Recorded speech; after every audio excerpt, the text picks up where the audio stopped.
Bueno, buenos días, otra vez. Continúo la explicación del tema por donde la dejé. Antes que nada, deseo y espero que todos encontréis bien, de salud, vosotros y vuestros seres queridos. Yo y mi gente estamos estupendos, esperando a ver cuándo termine el puñetero confinamiento este. Entre medias, pues vamos a ilustrarnos un poquito. Os continúo hablando de la pregunta número 2 del tema. Lo que os voy a contar en el vídeo este, hasta que lleguemos a la definición de funcionaria y el teorema fundamental del cálculo, es eminentemente teórico. Pero vaya, durante la explicación veréis un proceso que generaliza el método exhaustivo, utilizando por los griegos, dando prácticamente la entrada a lo que descubrieron Newton y Leibniz, que ya veréis como por un procedimiento totalmente elemental que ya conocéis, cómo calcular el área de una figura plana, evita el jaleo que había que liar para calcular un área de cualquier figura que no fuese totalmente elemental. Ya visteis que el método exhaustivo, pues aunque es precioso, es laborioso. Es fácil imaginar que si en vez de la función x cuadrado tuviéramos una función más complicada, el procedimiento sería totalmente complicado. De hecho, antes de este gran descubrimiento por parte de estos dos grandes matemáticos, había muchos cálculos para los que había que diseñar un procedimiento ad hoc para determinar el área de la figura en cuestión. La pregunta que os empiezo a hablar es una pregunta fundamentalmente, ya digo, teórica, acerca del concepto de área. Tratando de concretar esa idea, como os pongo, sacaros en pantalla el tema, lo que se hace es un procedimiento muy utilizado en matemáticas cuando se trata de dar una definición axiomática. Se estudia profundamente el concepto que queremos definir, tratando de ver cuáles son las propiedades fundamentales que tiene ese concepto, propiedades mediante las cuales se pueden deducir todas las demás. Entonces, esas propiedades fundamentales tratamos de restringirlas al mínimo y las tomamos como axiomas, es decir, como afirmaciones que nos creemos sin discusión. Y en base a esos axiomas que ya digo admitimos, demostramos el resto de propiedades. Si os fijáis, al definir, al asociarle a una región de plano un área, lo que realmente se establece es establecer una aplicación, como os pongo ahí en los apuntes, entre un conjunto de puntos del plano y los números reales. A esas aplicaciones se les llama funciones de conjunto. Y parecen evidentes las propiedades siguientes. Si dos figuras son congruentes, aquellas que mediante giros y traslaciones se pueden superponer una con otra, lógicamente deberán de tener igual área, caso de tenerla. Si dos regiones de plano son disjuntas, es decir, si no tienen puntos en común, parece también razonable pensar que el área total debe de ser la suma de las áreas. Y si las regiones no son disjuntas, el área de la región será la suma de las áreas menos el área de la parte común, puesto que esa parte la contamos dos veces. 3. Si una región está contenida en otra, debe de existir una relación de desigualdad entre sus áreas respectivas. El área de la que esté contenida en la otra debe de ser menor o igual que el área de la otra. 4. Si se dispone de un sistema cartesiano de coordenadas, podemos definir una región plana como conjuntos de pares de números. Así, por ejemplo, un rectángulo, avanzo un poquito, se define como un subconjunto de R por R, definido por el conjunto de los pares x y, tales que x está comprendido entre a y b e y está comprendido entre c y d. Con eso tendríamos el rectángulo, que tendría de base el segmento AB y de altura el segmento CD. A un rectángulo de ese tipo le vamos a asignar como área la cantidad b menos a, base, por d menos c, altura. Y naturalmente, si admitimos que un rectángulo tiene área, habrá que admitir que una región formada por rectángulos, es decir, una región escalonada, también lo tendrá. Y por último, y esta propiedad sí es importantísima y es sutil, y ahí es donde está el gran detalle, Si conseguimos ajustar el área de una determinada región mediante otras regiones con área, regiones medibles se les denomina, A y B, tales que la región que queremos medir esté comprendida entre estas dos, entre A y B, y eso se hace de forma que A y B cada vez se ajusten más a X, al área que buscamos, de manera que entre el área de A y el área de B no haya más que un número real A, convendremos en asignar como valor del área de la región X dicho valor A. Estas propiedades evidentes, que están en la esencia del concepto, son las que se toman como axiomas para la definición formal. Un área es cualquier función de conjunto que verifique dichos axiomas. En este caso, sin embargo, ocurre que los axiomas son de tal potencia y de tal naturaleza que solo hay una función de conjunto que los cumple, y es precisamente la que usamos habitualmente. A continuación, en la pregunta 3, os hablo de qué es eso de una función escalonada y qué es eso de la integral de una función escalonada. Imaginaros que tenéis dos números reales cualesquiera, A y B, y suponer que A es una cantidad menor que B. Se denomina partición de un intervalo, del intervalo AB en este caso, a cualquier sucesión ordenada de puntos de dicho intervalo, siendo A el límite inferior del intervalo el primero y B el límite superior el último. Una función que se dice escalonada en el intervalo AB si es constante en cada uno de los subintervalos x sub k, x sub k más 1 que determina la partición. Ahí en el gráfico tenéis un ejemplo de una función escalonada. Hemos cogido el intervalo menos 3 medios 4, hemos tomado la partición, por cierto, ahí hay una errata. El primer punto de la partición pone 3 medios, debe de poner menos 3 medios. Hemos tomado la partición menos 3 medios, menos 1 medio, 0, 1, 5 medios, 4. Como veis, es una partición que tiene 1, 2, 3, 4, 5, 6 elementos. Y suponeros la función definida como ahí os muestro, la función que vale 2 en el primer subintervalo de la partición, 3,5 en el segundo subintervalo, menos 1 en el tercero, 3 en el cuarto y 1 en el quinto.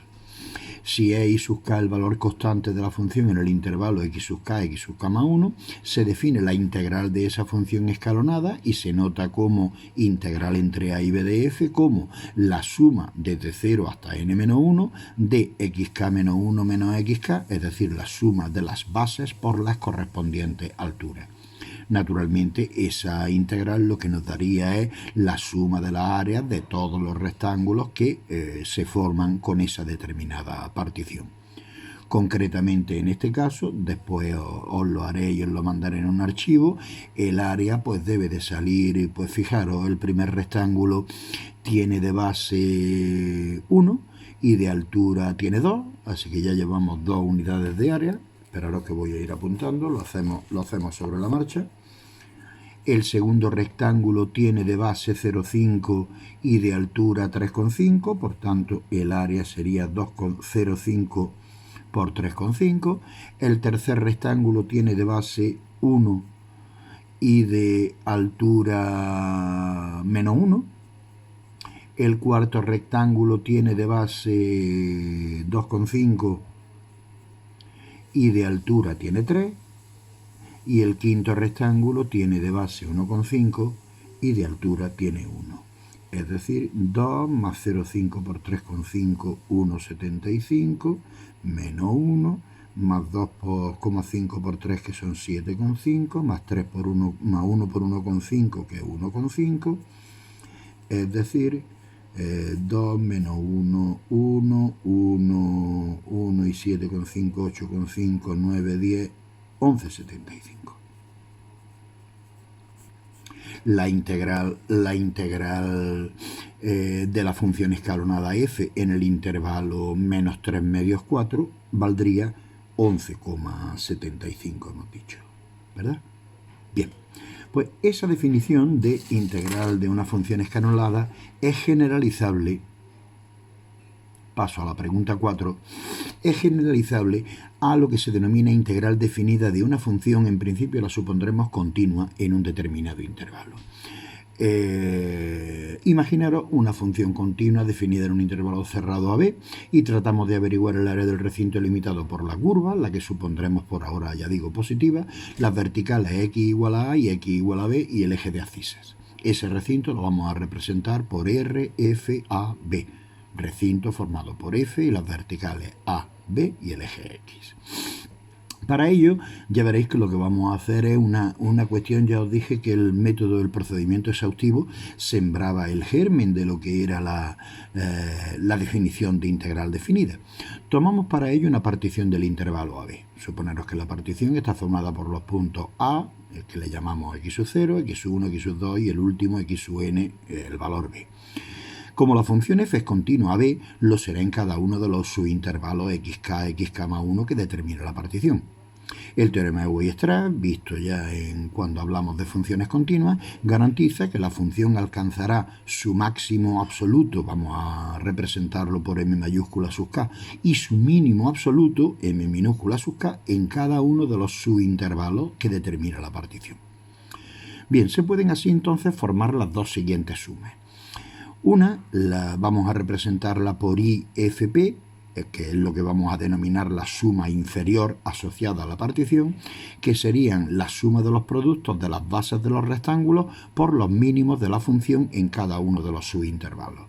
Es decir, I de FP sería x1 menos x0, que es la base del primer rectángulo, por m0, siendo m0 el valor mínimo de la función en el intervalo x0, x1, más x2 menos x1, base del segundo rectángulo, por m1, el valor mínimo de la función en ese subintervalo, más puntos suspensivos xn menos xn-1 por mn-1. Y de la misma manera definimos la suma superior asociada a la partición como exactamente igual que la inferior, pero en lugar de tomar como alturas de los rectángulos los valores mínimos, tomamos los valores máximos, m mayúscula sub 0, m mayúscula sub 1, m mayúscula sub n-1. Si pasáis a la página 3, imaginar ahora que consideramos una sucesión de particiones. P1, la que hemos tomado, P2, P3, Pn del intervalo AB, de forma que cada una de ellas contenga más puntos que la anterior. En esas ocasiones se habla cuando una partición de un intervalo tiene más puntos que otra, se suele decir que esa partición es más fina que la anterior. Dice que, para cada una de ellas podríamos obtener las correspondientes sumas inferiores y sumas superiores, formando así dos sucesiones. Una, la de las sumas inferiores, la inferior asociada a F con la partición P1, con la partición P2, con la partición Pn, que sería monótona creciente, y la formada por las sumas superiores, S de Fp1, S mayúscula Fp2, S mayúscula Fpn, que sería una sucesión monótona decreciente. Claro, la primera, la de las sumas inferiores, cada vez se va acercando más por defecto al área que vamos buscando, y la de las sumas superiores cada vez se va acercando más por exceso a la suma que vamos buscando. Se puede demostrar, ya digo, todas estas cosas en las que os digo se puede demostrar, es que efectivamente se puede demostrar, no nos sacamos nada de la manga, que esas dos sucesiones tienen el mismo límite. Pues a ese límite es a lo que se le denomina la integral definida de la función en el intervalo AB. La anotaremos como estáis acostumbrados a anotarla, la integral entre a y b de f de x por la diferenciación de x, y esa anotación fue propuesta por Fourier, un matemático que hizo grandes estudios en estas cuestiones, y en los que hagáis ingeniería veréis que hay una serie, lo que se denominan series de Fourier, que son particularmente importantes, y fue adoptado definitivamente a partir de Cauchy, otro gran matemático. La notación diferencial de x lo que significa es una parte infinitesimalmente pequeña del eje x, de tal modo que f de x por diferencial de x representaría el área de los rectángulos infinitamente delgados. Cuando x se mueve desde A hacia B, se van obteniendo esos rectángulos y la integral se ocupa de sumar sus áreas. En ocasiones, en lugar de representar la integral entre a y b de f de x diferencial de x, se usa únicamente la integral entre a y b de f, notación en la que solo aparecen los límites de integración y el nombre escueto de la función. Dice a continuación, en el caso considerado, al ser f una función positiva, el valor de la integral coincide con el área del recinto, claro. En otras situaciones, como las que os muestro en el gráfico que hay a la izquierda y en el gráfico que hay a la derecha, el valor de la integral podrá ser negativo e incluso nulo, dependiendo de los valores que f tome en el recinto de integración. Efectivamente, en el dibujo que tenéis a la izquierda, tener en cuenta que las alturas de los triángulos serían cantidades negativas. Por tanto, R de f a b sería una cantidad negativa, obviamente. Y en el gráfico que os pongo a la derecha, observar que desde el valor A hasta 0 la suma de las áreas sería una cantidad positiva y desde 0 hasta B la suma de las áreas sería una cantidad negativa. Pero al ser iguales los dos trozos, esa integral valdría 0. Por tanto, no siempre una integral definida, ojo, representa el área del recinto que queremos calcular. Os cito a continuación lo que se denominan las propiedades de linealidad respecto del integrando y la propiedad de aditividad en un intervalo, propiedades que conocéis las tres y que las hemos utilizado en más de una ocasión. La integral entre a y b de una suma es la suma de las integrales entre a y b de las funciones que intervienen. La integral entre a y b del producto de una constante por una función es la constante por la integral de la función. Y si tomamos un punto intermedio del intervalo a b, un valor c, entonces la integral entre a y b de f se puede descomponer como la suma entre la integral entre a y c más la integral entre c y b. Las dos primeras propiedades se denominan propiedades de linealidad respecto del integrando y la tercera la de aditividad en un intervalo. Propiedades que ahí en la última relación de ejercicios que os propuse había un ejercicio en el que había que tener en cuenta esas propiedades. La cuarta propiedad lo que viene a decir es que si una función es más pequeña que otra en cualquier valor del intervalo AB, entonces las integrales correspondientes guardan esa misma relación. Pero ojo, si f es menor que g, entonces no necesariamente la integral entre a y b de f es menor estrictamente que la integral entre a y b de g. Se puede dar el caso de que f sea menor que g en todos los puntos del intervalo AB y que las integrales sean iguales. Y por último, como última propiedad y propiedad 5, lo que se denomina el teorema de valor medio para el cálculo integral. El teorema de valor medio lo que viene a decir es que si tienes el área de una figura mixtilínea, como te dibujo ahí te dibujo una función, te dibujo la vertical x igual a la vertical x igual a b y el área correspondiente entre esas dos verticales y el eje x. Lo que viene a decir el teorema de valor medio es que ese área de esa figura mixtilínea se puede, digamos, entre comillas, cuadrar por el área de un rectángulo. Es decir, existe un C comprendido entre A y B, tal que el área de la figura mixtilínea coincide con el área de ese rectángulo, es decir, la base de ese rectángulo, que es b menos a, por la altura que sería f de C. Y ahora, con eso por ahora lo voy a dejar. Ya la función integral y el teorema fundamental del cálculo os lo comento en un siguiente vídeo que os mandaré. Cabe por último la siguiente consideración. Esto es lo que os comentaba al principio. Dice, como se ha visto, el proceso seguido para el cálculo de áreas por el método exhaustivo es largo y complicado. El cálculo efectivo de integrales ha dependido de fórmulas de sumas de términos de sucesiones que en ocasiones sabemos resolver, pero es fácil imaginar las dificultades que entraña el método para el cálculo de las integrales en las que aparezcan funciones no elementales. Claro, si por el método exhaustivo pretendemos calcular la integral entre 1 y pi de la función x cuadrado por seno de x, ahí se nos antoja fácilmente que nos podemos encontrar con una serie, que habrá que sumar, pero la suma no tendremos el recurso del ejemplito que os puse, de que conocemos cuánto vale la suma de los cuadrados de los n primeros números naturales, etc.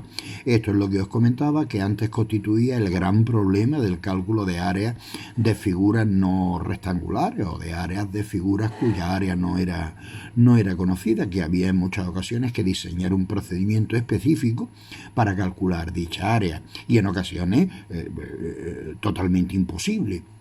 Ahora nos vemos, como os pongo por ahí, ante algo parecido. El desarrollo creado permite dar un método rápido y cómodo del cálculo de integrales. Los resultados se expresan en el denominado teorema fundamental del cálculo y regla de Barrow.